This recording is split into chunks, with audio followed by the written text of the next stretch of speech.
Bonjour à toi, j'espère que tu te portes bien.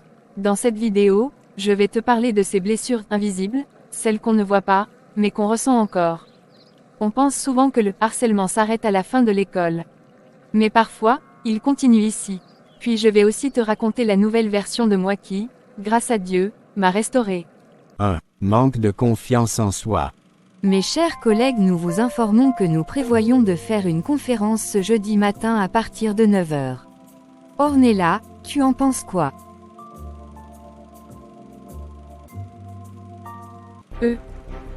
Pensée d'Ornella. Ne dis rien, tu vas dire un truc bête. Ils vont se moquer, reste discrète. Ça va. Oui, non c'est bon. Quand on a appris à se taire pour survivre, parler devient un risque. C'est la peur du regard et de la pensée des autres vis-à-vis de nous-mêmes. 2. L'hyperanalyse. En conversation sur WhatsApp avec William par message écrit, Ornella reçoit un OK. Il m'a répondu juste, ok. Mais pourquoi? Il est froid, j'ai dit quelque chose de mal. En plus il y a un point. Mais pourquoi? 1 heure plus tard, elle rencontre ensuite William. Salut William, comment vas-tu? Je vais bien, merci, avec la grâce de Dieu, et toi? Je vais bien merci, mais que s'est-il passé tout à l'heure? Comment ça? De quoi tu parles? Tu m'as répondu ok avec un point. Ah, c'était un problème. J'ai eu l'impression que tu étais froid avec moi, car je craignais avoir dit quelque chose de mal. Ah bon, mais non, pas du tout. J'étais pressé, donc j'ai répondu vite fait. Ah d'accord.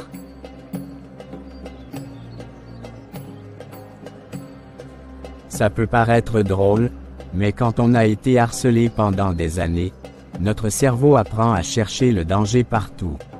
3. Difficulté à faire confiance. Lors d'un service rendu à son travail à des clients, Ornella reçoit plein de compliments. Franchement Madame Ornella, je vous trouve tellement forte et bienveillante. S'il vous plaît, ne changez rien. Ah c'est vrai. Oui, en plus, elle est tellement belle et souriante. Vous êtes sérieux? Non, je pense que vous me testez. La pensée d'Ornella. Mais pourquoi ils me disent cela? Ils complotent pour avoir quelque chose en échange. Quand la gentillesse a souvent été suivie d'humiliation, on apprend à se méfier. Pendant longtemps, on a du mal à croire les compliments, on ne dit même pas merci. Parce que quand on t'a répété que tu ne valais rien, tu finis par y croire. Mais lors de ma méditation de ce matin, le psaume 139 verset 14 disait, « Dieu ne m'a jamais appelé inutile. Il dit que je suis une créature si merveilleuse. Et si Dieu me voit ainsi, pourquoi continuer à me voir comme insuffisante? Sache que tu as du prix aux yeux de Dieu et qu'il t'aime. » Dans Ésaïe 43 verset 4 qu'il le dit.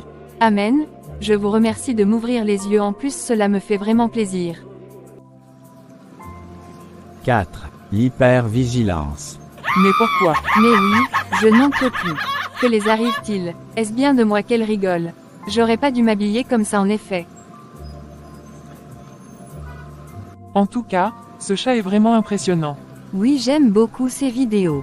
Ah d'accord, elle ne parlait pas de moi. Ça peut paraître exagéré, mais quand on a été humilié pendant des années, le cerveau reste en alerte.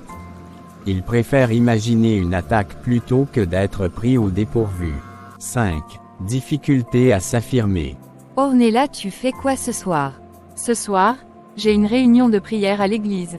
T'as entendu que ce soir il y aura une grosse parade et une grosse soirée carnaval? Oui, j'ai entendu, mais Tu viendras avec moi, sinon je serai toute seule. je réfléchis avant. Il n'y a pas à réfléchir, tout le monde y sera. Donc tu viendras aussi. Bon, ok. À force d'avoir été écrasée, Ornella a confondu paix et silence. Elle était persuadée que le fait de s'affirmer aurait aggravé la situation. Le fait d'avoir été harcelé peut créer la peur du conflit. 6. Le besoin constant de validation. Bon, je vais poster cette jolie photo, je me trouve très belle là-dessus et je vais sûrement avoir plein de likes. Quelques minutes plus tard. Mais presque personne n'a mis de like. Est-ce que je suis assez belle? Est-ce que je plais vraiment? Si dans 5 minutes ça n'évolue pas, je vais supprimer cette photo. Quand on t'a répété que tu ne valais rien, tu cherches des preuves partout.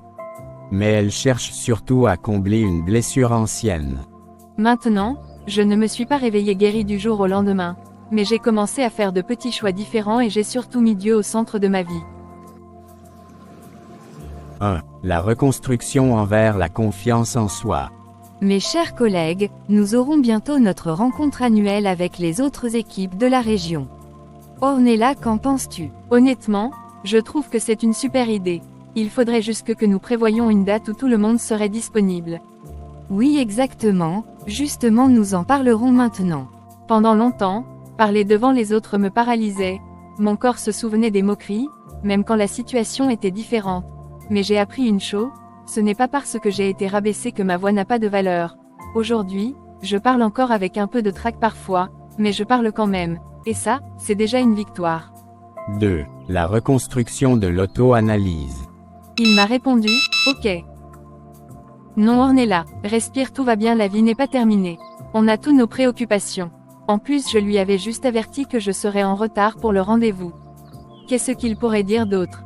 J'étais arrivée à un stade où mon cerveau analysait tout, chaque regard, chaque silence, chaque « ok ». Je cherchais des messages cachés là où il n'y en avait pas. Aujourd'hui, j'apprends à me poser une question simple, est-ce un fait, ou est-ce ma peur qui parle? Et souvent, je découvre que la réalité est plus douce que mes pensées. 3. Reconstruction des difficultés à faire confiance. Tenez, voilà pour vous messieurs dames. Merci beaucoup Madame Ornella, vous êtes formidable, ne changez rien s'il vous plaît. Oui, vous êtes parfaite. Merci beaucoup, ça me touche ce que vous me dites. Cela nous va droit au cœur. Faire confiance après avoir été blessé, ce n'est pas automatique. J'ai appris à ne plus fermer mon cœur complètement, mais à l'ouvrir doucement. La confiance ne se donne pas à tout le monde, elle se construit, étape par étape. Après, il faut savoir faire la distinction entre la gentillesse et la flatterie. Et demander à Dieu le sens du discernement, pour ne pas se faire avoir non plus. 4. La reconstruction de l'hypervigilance. Mais regarde-moi ça un peu. Ornella qui passe les entend rire, les regarde et se dit. Ok, est-ce qu'elle, on dit mon prénom? Non. Est-ce qu'elle me regarde? Non. Est-ce que je suis en danger? Non. Ce n'est pas parce que j'ai été blessée, que chaque rire est une attaque. En plus, ce n'est pas mon problème. J'ai bien mieux à faire. Quand des personnes riaient, je pensais que c'était de moi. Quand elles chuchotaient, je me sentais visée. Mais j'ai réalisé quelque chose d'important, je ne suis pas le centre du monde.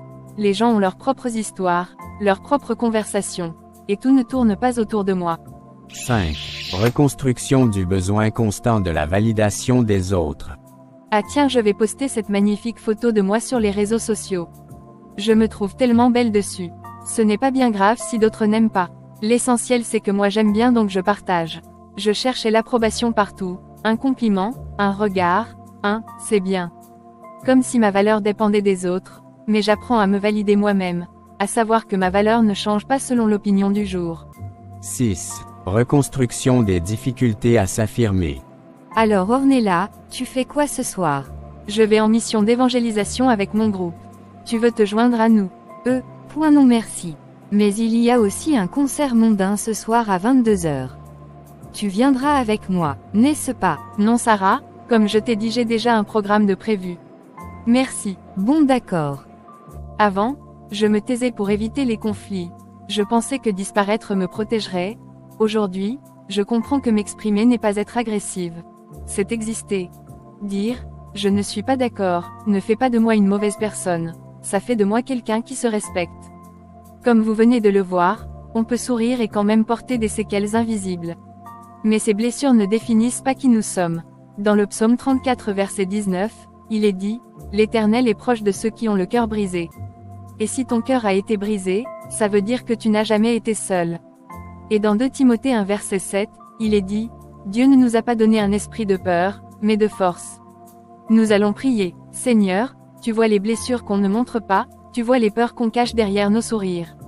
Je te prie pour chaque personne qui regarde cette vidéo. Si elle se sent encore marquée par son passé, viens restaurer son cœur. Apprends-lui à ne plus vivre en mode survie.